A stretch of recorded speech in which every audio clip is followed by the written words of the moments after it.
Hello दोस्तों, स्वागत करते हैं एक्समार्ट एकेडमी स्टडी फॉर अचीव गोल में। आप जैसा कि जान रहे हैं हम लोग फिजिक्स का हीट ऊष्मा को कर रहे हैं और आज हमारा टॉपिक है सुचालक, कुचालक और ऊष्मारोधी। यानी कौन सी वस्तुएं ऊष्मा के सुचालक हैं, यानी ऊष्मा उससे होकर जा सकती है, और कौन सी वस्तु को कुचालक है जो उससे होकर नहीं जा सकती। इन सभी के बारे में आज हम लोग पढ़ने वाले हैं और उसके चलन के भी बारे में पढ़ेंगे कि वो किस प्रकार से चलता है। विसरण है ना, विसरण है, बहुत सारे के चाल हैं, उनके बारे में हम लोग पढ़ेंगे। देखिए, विसरण है, प्रसारण है, संवहन है, इन सभी के बारे में आज हम लोग पढ़ने वाले हैं। सुचालक, कुचालक, ऊष्मारोधी, इन सभी के बारे में हम लोग पढ़ेंगे। तो वीडियो को लाइक करना ना भूलें, लाइक करें, सब्सक्राइब करें, जो भी हमारे चैनल में नए हैं वो, और बेल आइकन को प्रेस करें जिससे हमारा लेटेस्ट नोटिफिकेशन आप तक पहुंचता रहेगा। तो चलिए आइए स्टार्ट करते हैं हमारा आज का क्वेश्चन। और आज का क्वेश्चन स्टार्ट करने से पहले मैं आप लोगों को बता दूं कि ऊष्मा एक प्रकार का ऊर्जा है और ऊर्जा कभी उत्पन्न और नष्ट नहीं होता। तो क्या होता है सर? वो एक रूप से दूसरे रूप में रूपांतरित होता है। तू देख के बदल गईलू ये जान, गाना याद है ना? तो बस वो सिर्फ बदलता है, कभी वो उत्पन्न और नष्ट नहीं होता। ठीक है, तो देखिए, घन वस्तु में ऊष्मा चालन का दर किस पर निर्भर करता है, ये पूछा जा रहा है। हमारा आज का पहला क्वेश्चन जो आरआरबी एनटीपीसी 19/4/2016 शिफ्ट 1 में पूछा गया था। तो घन वस्तु जो है वो ऊष्मा का चालन दर जो है वो किस पर निर्भर करता है। तो पहले हम लोग समझ लेते हैं कि ऊष्मा क्या है। ऊष्मा एक प्रकार का ऊर्जा है जो एक रूप से दूसरे रूप में क्या होता है, रूपांतरित होता है। कभी भी इसका नष्ट और सृजन नहीं होता। इस बात को याद रखना है कि ऊष्मा एक प्रकार की ऊर्जा है। तो ये किस पर निर्भर करेगी, ये किस पर निर्भर नहीं करती है, ये पूछ रहा है। तो घनता पर निर्भर करेगी, आयाम पर निर्भर करेगी, किस पे निर्भर नहीं करेगी, घर्षण पर निर्भर नहीं करेगी, घर्षण पर निर्भर नहीं करेगी। ये बात आप लोग को याद रखना है कि घर्षण पर निर्भर नहीं करेगी। यानी ऑप्शन सी जो होगा इसका करेक्ट आंसर। ये क्या है कि ऊनी कपड़े को जाड़े में शरीर गर्म रखते हैं, क्योंकि ऊनी कपड़े जो है वो शरीर को गर्म रखते हैं। ऊनी कपड़े जो है वो शरीर को गर्म रखते हैं। क्यों रखते हैं? क्योंकि ऊन जो होता है वो ऊष्मा का कुचालक होता है। ऊन जो होता है वो ऊष्मा का क्या होता है, कुचालक होता है। ऊन जो होता है ऊष्मा का कुचालक होता है। ना तो बाहरी तापमान को अंदर आने देता है, ना शरीर के अंदर के तापमान को बाहर जाने देता है। इसीलिए इसे ऊष्मा का कुचालक कहते हैं। जिस वस्तु या जिस पदार्थ से होकर ऊष्मा स्थानांतरित नहीं होती है उस वस्तु को क्या कहते हैं, ऊष्मा का कुचालक कहते हैं। जिससे क्या होता है कि शरीर की गर्मी अंदर रह जाती है और बाहर का जाड़ा अंदर नहीं जा पाता है। इसी वजह से हमारे शरीर क्या होते हैं, गर्म होते हैं। कब? जब हम ऊनी कपड़े पहनते हैं तब। याद है कि हम लोग जाड़े में कैसे कपड़े पहनते हैं, ऊनी कपड़े पहनते हैं। क्यों पहनते हैं? क्योंकि सर यह ऊष्मा का कुचालक होता है, ऊष्मा का कुचालक होता है। और इसीलिए हम लोग जाड़े में यानी ऊनी कपड़े को पहनते हैं। समझ रहे हैं? नेक्स्ट क्वेश्चन की ओर चलते हैं। नेक्स्ट क्वेश्चन है कि ताप का अंतरण मुख्य रूप से चालन, संवहन और विकिरण से होता है। बोल रहा है कि मुख्य रूप से जो ये तीनों होता है, ये तीनों किस पर होता है, इस बारे में पूछ रहा है। तो ये तीनों किस पर होता है, बॉयल भट्ठी में होता है। किस पे होता है, बॉयल भट्ठी में होता है। देखिए हम लोग समझते हैं इसको कि ताप का अंतरण मुख्य रूप से चालन, संवहन, विकिरण से बॉयल भट्टियों में होता है। चालन के द्वारा ऊष्मा का अंतरण ठोस में होता है। चालन किस में होता है, ठोस वाले पदार्थ में ऊष्मा का चालन होता है। द्रव तथा गैस में ऊष्मा का अंतरण संवहन द्वारा होता है। और विकिरण द्वारा कहाँ होता है, जहां पर कोई भी माध्यम नहीं होती। जैसे सूर्य का किरण जो हमारे तक पहुंचता है वो विकिरण माध्यम से पहुंचता है। किसी भी ठोस वस्तु को, बर्तन को जब हम गर्म करते हैं एक छोर में और दूसरे छोर में जब हमको गर्मी महसूस होती है तो उसको क्या कहते हैं, चालन कहते हैं। और पानी को अगर हम उबाल रहे हैं, वो नीचे गर्म हो रहा है और ऊपर भी गर्म पानी लग रहा है, तो ऐसा किस कारण से होता है, संवहन के द्वारा होता है। इस बात को याद रखना है। और ये तीनों घटनाएं जो होती है ये किस पर होती है, बॉयलर भट्टियों में होती है। चालन, संवहन और विकिरण। पॉइंट नोट कीजिएगा, स्टार लगा लीजिएगा। ये क्वेश्चन आपके लिए मोस्ट इंपॉर्टेंट है। मैं फिर से एक बार क्वेश्चन को ले आ रहा हूं, आप स्क्रीनशॉट ले लीजिए। ये क्वेश्चन आपके एग्जाम में एकदम छपने वाला है, इसीलिए इस क्वेश्चन को तोड़ मरोड़ के घोल के क्या कर जाइए, पी जाइए। ये क्वेश्चन बहुत ही इंपॉर्टेंट है आपके एग्जाम पॉइंट ऑफ व्यू से। देखिए जेईई में पूछा गया है, और आज का जो टीसीएस का पेपर है वो देखता नहीं कि कौन क्वेश्चन किस लेवल का है, वो आपको सिलेबस दिया है उससे पढ़िए, उसके अंदर से क्वेश्चन आएगा ही आएगा। नेक्स्ट क्वेश्चन की ओर चलते हैं। नेक्स्ट क्वेश्चन हमारा है कि विकिरण द्वारा ऊष्मा का स्थानांतरण मुख्य रूप से निर्भर करता है। अभी हमने बताया विकिरण किस पर निर्भर करता है, वह विकिरण जो है वो तापमान पर, पिंड की प्रकृति पर और इसकी पृष्ठ विस्तार पर क्या करता है, निर्भर करता है। यानी ऑप्शन डी जो होगा वो सही होगा कि विकिरण द्वारा ऊष्मा का स्थानांतरण मुख्य रूप से सतह तापमान, सतह प्रकृति, पृष्ठ प्रसार तथा सभी प्रकार पर क्या करते हैं, निर्भर करते हैं। इसीलिए इसका ऑप्शन क्या हो जाएगा, डी सही हो जाएगा, उपरोक्त सभी, उपरोक्त सभी। ठीक है, देखिए ये भी जेईई का क्वेश्चन है जो 2014 में पूछा गया है। बहुत ही इंपॉर्टेंट क्वेश्चन हम लोग करने वाले हैं जो आपके एग्जाम पॉइंट ऑफ व्यू से बहुत ही जरूरी है, क्योंकि मैं अब जानता हूं कि जितना ज्यादा आपको समय मिला है, आप ग्रुप डी का पूरा सिलेबस घोल के पी गए होंगे, तो पूरा घोल के पी गए हैं, तो अब जितना भी PYQ है उन सभी के माध्यम से आप उसको रिविजन कर लीजिए, जिससे आपका एक भी क्वेश्चन एग्जाम में छूटे ना। सबको एकदम तोड़ मरोड़ के घोल के पी जाना है, लस्सी बना के इस गर्मी में। ठीक है, देखिए नीचे एक अभिकथन और एक कारण दिया गया है, इन दोनों कारणों को पढ़िए और बताइए कि कौन सही है और कौन गलत है, और कौन व्याख्या सही दे रहा है कि नहीं दे रहा है। कथन, अभिकथन में क्या कर रहा है कि लोहे की पटरियों के बीच एक छोटा सा अंतराल छोड़ दिया जाता है। आप कभी रेल का पटरी देखे होंगे तो जहां दो पटरी जुड़ते हैं वहां पर थोड़ा सा गैप होता है। वो क्यों होता है, लोहा गर्मियों में फैलता है। अब बोल रहा है सही विकल्प चुने। क्यों सर, लोहा गर्मी में फैलता है इसीलिए बीच में चौड़ा दिया गया है क्या? Yes sir, yes sir, yes sir, दोनों ही कथन सही है हमारे, दोनों ही कथन क्या है, सही है। और ए का प्रमुख मुख्य जो व्याख्या है वो आर कर रहा है, ए का जो व्याख्या है वो आर कर रहा है, यानी ऑप्शन सी हमारा सही होगा कि ए और आर दोनों सही है और आर ए की उचित व्याख्या है। समझ रहे हैं? देखिए इस तरह से भी कथन आते हैं ये एग्जाम पॉइंट ऑफ व्यू से कि गर्मियों के कारण क्या होते हैं, पटरियां जो होती है वो फैलती है, वो क्या होती है, फैलती है। और जब फैलती है तो उसको स्पेस चाहिए, तो स्पेस के लिए वो छोटा सा गैप छोड़ा जाता है जिससे फैलने के कारण वो इधर उधर फटे ना। समझ रहे हैं? पॉइंट को नोट कीजिएगा। नेक्स्ट क्वेश्चन की ओर चलते हैं। नेक्स्ट क्वेश्चन है कि तंत्र तरल पदार्थ को एक स्थान से दूसरे स्थान पर संचरण करती है। तंत्र तरल पदार्थ को किस माध्यम से अभी मैंने बताया कि सर ठोस रहे। देखिए ये चीज याद रख लीजिए, ठोस रहे तो चालन, और द्रव रहे तो संवहन, और कोई माध्यम ना रहे तो विकिरण। तो यहाँ बोल रहा है तरल, तो तरल बोल रहा है तो कैसा होगा सर, संवहनी माध्यम होगा। क्या होगा, संवहन माध्यम होगा, यानी ऑप्शन ए जो होगा वो करेक्ट हो जाएगा। देखिए एक क्वेश्चन से अगर आप रिलेट करते हैं तो कितना क्वेश्चन आपको बन रहा है। और ये क्वेश्चन ध्यान दीजिएगा, आरआरबी ग्रुप डी 2018 में पूछा गया क्वेश्चन, इसीलिए इसको स्टार लगा के नोट कर लीजिए कि तरल पदार्थों में ऊष्मा को एक स्थान से दूसरे स्थान तक ले जाने में किस प्रकार का ये जो प्रक्रिया जो है वो संबंधित है, तो संवहनी संबंधित है, किससे, तरल पदार्थ से। ठीक है, नेक्स्ट क्वेश्चन की ओर चलते हैं। नेक्स्ट क्वेश्चन है द्रव और गैसों में ताप अंतरण का मुख्यतः कारण है। ताप अंतरण, द्रव और गैस, द्रव क्या बोले थे, संवहन, और गैस भी क्या होगा, संवहन, यानी ऑप्शन बी जो होगा वो करेक्ट हो जाएगा कि द्रव में भी संवहन होता है सर, गैस में भी संवहन होता है। संवहन प्रक्रिया द्वारा ही जो है वो ऊष्मा एक स्थान से दूसरे स्थान तक जाती है। किसमें, द्रव और गैस में। किसमें, द्रव और गैस में। तो एकदम क्वेश्चन को तोड़ मड़ोड़ के जूस बना के पी जाना है। समझ रहे हैं?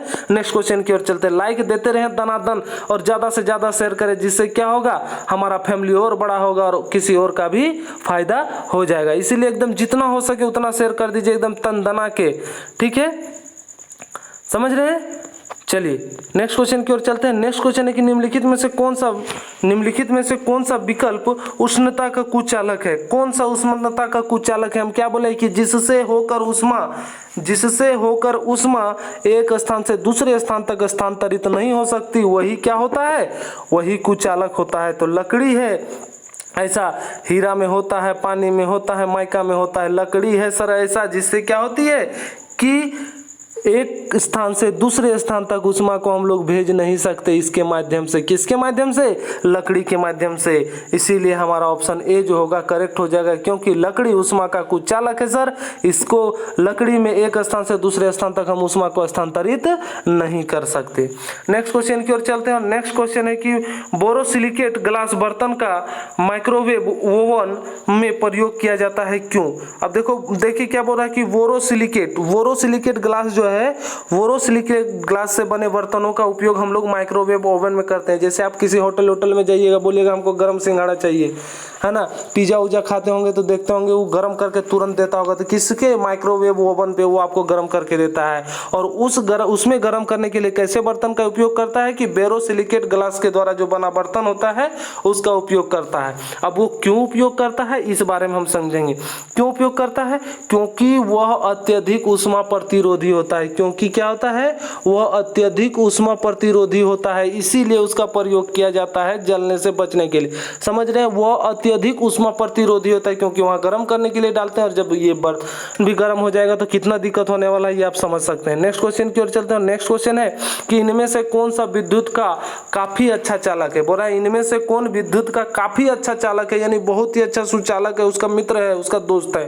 तो माइका, बकेलाइट, ग्रेफाइट या शुष्क वायु। क्या बोल रहा है? माइका, बेकेलाइट, ग्रेफाइट और शुष्क वायु, इनमें से कौन होगा? तो सर ग्रेफाइट होगा। क्या होगा? ग्रेफाइट होगा। कि ये ग्रेफाइट जो है वो विद्युत का काफी अच्छा चालक है। ग्रेफाइट जो है वो विद्युत का काफी अच्छा चालक है। ये समझ रहे हैं? ग्रेफाइट विद्युत का अच्छा चालक है क्योंकि देखिए ये एक अधातु है, ये एक अधातु है और अपवाद है। ये अधातु में, अधातु के गुण में एक ग्रेफाइट ही एक ऐसा है जो अपवाद है। ये क्वेश्चन बार बार पूछा जाता है कि कौन सा ऐसा धातु है जो विद्युत का अच्छा चालक है, तो कौन है? ना ग्रेफाइट है। इस बात को याद कर लीजिए, स्टार लगा लीजिए। इस क्वेश्चन को तोड़ के मरोड़ के जूस बना के पी जाइए और एकदम निगल जाइए क्वेश्चन को। ये क्वेश्चन आपके को एग्जाम में छपने वाला है। नेक्स्ट एग्जाम में जो भी एग्जाम होने वाला है ये क्वेश्चन आपको देखने को मिलेगा। नेक्स्ट क्वेश्चन है कि किसी वस्तु में किसी उपस्थिति के कारण वह विद्युत का सुचालक बनता है। बोल रहा है कि किसी वस्तु को हम विद्युत का सुचालक कैसे कर सकते हैं, तो वो विद्युत उसे होकर जाएगी सर, उससे गुजरते हुए विद्युत जा सकते, उसे हम लोग विद्युत का सुचालक कहते हैं। तो बोल रहा है उस पदार्थ में ऐसा क्या होता है, उस पदार्थ में ऐसा क्या होता है जो हम उसको विद्युत का सुचालक कहते हैं। तो उस पदार्थ में ऐसा क्या होता है, तो ऐसा होता है इलेक्ट्रॉन।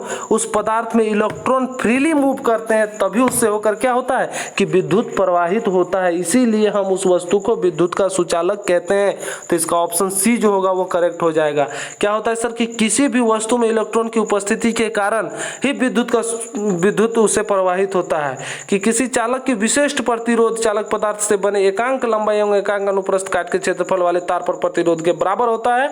सबसे कम विशिष्ट प्रतिरोध चांदी का होता है, इसीलिए चांदी विद्युत का सबसे अच्छी चालक है। लेकिन अगर यही ऑप्शन पे जैसे पूछ दिया जाए कि सबसे अच्छा चालक कौन है, सबसे अच्छा चालक कौन है, तो चांदी है दोस्तों, ये याद रखिएगा एकदम। इसीलिए जितने भी क्वेश्चन करा रहे हैं एकदम मोस्ट एक्सपेक्टेड क्वेश्चन करा रहे हैं, जो एग्जाम पॉइंट ऑफ व्यू से एकदम 100 नहीं आप 1000% इंपॉर्टेंट बोल सकते हैं इसको। ठीक है, नेक्स्ट क्वेश्चन की ओर चलते हैं कि निम्नलिखित में से कौन सा विद्युत का सुचालक नहीं है। निम्नलिखित में से कौन सा विद्युत का सुचालक नहीं है? चीनी मिट्टी के बर्तन, एल्युमिनियम, टंगस्टन और निकेल। तो क्या होगा? देखिए मिट्टी के बर्तन पे तो जाएगा नहीं, मिट्टी के बर्तन पे तो विद्युत जाएगा नहीं, इसीलिए क्या होगा? विद्युत का सुचालक नहीं होगा। एल्युमिनियम में तो जाता है, अब देखें टंगस्टन भी तो जाता है, फ्यूज में यूज होता है, और निकेल भी यूज होता है, इस बात को आप जानते ही हैं। तो ये जो है ये एकदम लॉजिकल क्वेश्चन है। आप ऑप्शन एलिमिनेट कीजिए और आंसर टिक कीजिए, और ऑप्शन एलिमिनेट कीजिए और आंसर टिक कीजिए। ये भी देखिए आरआरबी एनटीपीसी 2016 में पूछा गया क्वेश्चन, एकदम मोस्ट इंपॉर्टेंट क्वेश्चन आप लोग के लेके मैं आया हूँ। नेक्स्ट क्वेश्चन को चलते हैं। नेक्स्ट क्वेश्चन हमारा है कि निम्नलिखित में से कौन सा विद्युत आवेश का सुचालक है। निम्नलिखित में से कौन विद्युत का आवेश का सुचालक है? कांच, तांबा, कागज, पानी। कांच से तो जाएगा नहीं सर, कागज से जाएगा नहीं, पानी से तो जाएगा सर, लेकिन इस पे भी एक कंडीशन है। लेकिन इसका ऑप्शन क्या हो जाएगा? ऑप्शन सी हो जाएगा, तांबा। ऑप्शन सी क्या हो जाएगा? तांबा। कांच भी नहीं, कागज भी नहीं, पानी भी नहीं, क्योंकि पानी के अपेक्षा तांबा जो है वो काफी ज्यादा अच्छा सुचालक माना जाता है। देखिए पानी से करंट लगता है लेकिन वो अच्छा सुचालक नहीं होता, इसीलिए ऑप्शन सी इसमें तांबा क्या हो जाएगा? करेक्ट हो जाएगा। नेक्स्ट क्वेश्चन की ओर चलते हैं। नेक्स्ट क्वेश्चन है निम्नलिखित में समानता का पता लगाएं, चांदी, तांबा, सोना, एल्युमिनियम। अब बोल रहा है इसमें से तीन जो इसमें जो चारों दिए हुए इन चारों किस प्रकार से एक समान है, किस प्रकार से इसमें समानताएं हैं, वो चीज पूछा जा रहा है। तो क्या पूछा जा रहा है, ये सभी जो है अच्छे सुचालक है। चांदी, तांबा, सोना, एल्युमिनियम, चाहे वो ऊष्मा हो या विद्युत हो, ऊष्मा और विद्युत दोनों के लिए ही सबसे अच्छे सुचालक है। चांदी, तांबा, सोना और एल्युमिनियम। इस बात को नोट कर लीजिए, छाप लीजिए और इस क्वेश्चन को तोड़ मरोड़ के खा जाइए, क्योंकि ये भी आरआरबी एनटीपीसी 2016 में पूछा गया क्वेश्चन है। जितने भी आज हम लोग क्वेश्चन करवा रहे हैं आरआरबी एनटीपीसी के ज़्यादातर क्वेश्चन मिलेंगे, क्योंकि 7th फेज का एग्जाम होने वाला है। मैं बहुत ही अच्छे तरीके से क्वेश्चन को एकत्रित करके लाया हूँ आप सबों के लिए। आरआरबी एसएससी किसी भी एग्जाम के लिए आपके मतलब कि बहुत ज़्यादा फायदा होने वाला है। नेक्स्ट क्वेश्चन की ओर चलते हैं। नेक्स्ट क्वेश्चन है कि किसी ठोस धातु का उसमें चालकता सामान्यतः बढ़ते तापमान के साथ डैश है। क्या बोल रहा है कि किसी ठोस धातु का उसमें चालकता जो है वो सामान्यतः बढ़ते तापमान के साथ क्या होता है, बढ़ेगा, घटेगा, स्थिर होगा। इसका घटना या बढ़ना तापमान पर निर्भर करेगा, तो इसका ऑप्शन हो जाएगा घटेगा। इसका क्या हो जाएगा, घटेगा। कैसे घटेगा, क्योंकि ये जो होता है सर ठोस धातु की उसमें चालकता तापमान बढ़ने पर घटती है। क्यों, क्योंकि यह इनडायरेक्टली यानी व्युत्क्रमानुपाती होता है, इनडायरेक्टली प्रोपोर्शनल होता है। किसका चालकता का जो होता है तापमान जो होता है वह इनडायरेक्टली प्रोपोर्शन यानी व्युत्क्रमानुपाती होता है। समझ रहे हैं, इस बात को याद रखना है कि अगर तापमान बढ़ेगा तो चालकता घटेगा, चालकता घटेगा तो तापमान बढ़ेगा। ये इसी का कॉन्सेप्ट है। ठीक है, नेक्स्ट क्वेश्चन की ओर चलते हैं। और नेक्स्ट क्वेश्चन हमारा है कि निम्नलिखित में से कौन सा समूह में शामिल सर्वाधिक उष्मारोधी है। अब बोल रहा है कौन जो है उष्मारोधी है सबसे अधिक। प्लास्टिक, रबड़, कांच, प्लास्टिक, एबोनाइट, कपास, तांबा। तो तांबा तो यहाँ होगा, ये तो चलिए एक पॉइंट मिल गया। प्लास्टिक, एबोनाइट, कागज, कपास, बेकेलाइट, शुष्क हवा, रबड़। देखिए इसमें कोई भी ऐसा नहीं है। चांदी, तांबा, सोना ये तो सब है सर, ये तो सब अच्छे चालक हैं। शुष्क हवा, कागज, एल्युमिनियम देखिए यहाँ पर है। तो ऑप्शन बी में आपको कुछ नहीं मिला, यानी इसी में क्या होगा, सर्वाधिक उष्मारोधी होगा। किसमें, ऑप्शन बी में, क्योंकि प्लास्टिक भी, एबोनाइट भी, कागज भी, कपास भी, बेकेलाइट भी, शुष्क हवा भी और रबड़ भी, ये सभी ही क्या है, कुचालक का काम करते हैं, इसीलिए इसे उष्मारोधी कहा जाता है। ठीक है, ऑप्शन बी जो होगा वो करेक्ट ऑप्शन हो जाएगा। नेक्स्ट क्वेश्चन की ओर चलते हैं। और नेक्स्ट क्वेश्चन हमारा है कि तुलनात्मक रूप से उष्मा का कुचालक होते हैं। बोल रहा है कि दो दिए गए हैं, किसके अनुसार जो है वो उष्मा का कुचालक है। आप देख रहे हैं आरआरबी ग्रुप डी 2018 में पूछा गया यह क्वेश्चन है। आरआरबी ग्रुप डी 2018 में पूछा गया यह क्वेश्चन और बोल रहा है तुलनात्मक रूप से बताइए कि कौन जो है उष्मा के कुचालक हैं।